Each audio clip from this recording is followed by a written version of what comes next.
Has gone out across the country about a deadly listeria outbreak tied to deli meats. The Centers for Disease Control and Prevention is monitoring the situation after at least 2 people have died and more than 24 others seriously sickened. Western Mass News correspondent reporter Taylor Smith is getting answers from one local meat store about what they do to keep customers safe. I'm glad it's not here. Yep, especially at Arnold's. People shopping at Arnold's Meats in Chicopee on Monday talking to Western Mass News about a serious outbreak of listeria linked to deli meats in the United States.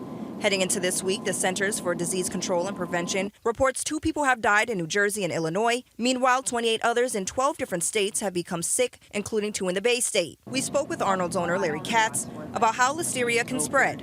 It can come from either the product itself, which most distributors would not know until something bad happens, or it could come also from wherever you're slicing the cold cuts from. Oftentimes, deli meats pose a higher risk for listeria contamination compared to other types of deli meats due to various factors like processing and handling methods.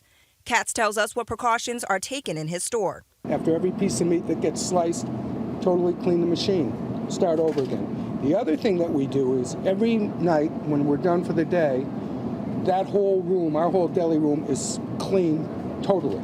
Washed, cleaned, soaped, and everything. And then in the morning, we do it again, just to double check. It doesn't hurt to have a double checkpoint, and that helps a lot. Now, the CDC has not yet issued a recall because it's still unclear what foods were contaminated by this bacteria causing the illness, meaning that these products can still be on the market.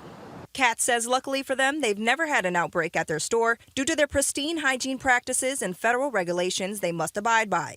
We're very fortunate. We've never had a problem. We've never had a problem. We buy all USDA inspected cold cuts. And again, we're federally inspected, so we have to do it by the federal rules.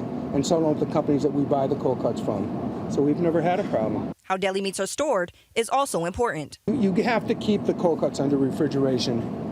From the minute you take it out of the cooler to slice to the minute you put it in a case to sell.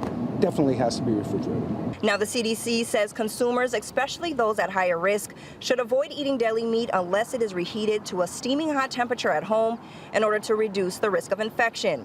And reporting in Chicopee, Taylor Smith, Western Mass News.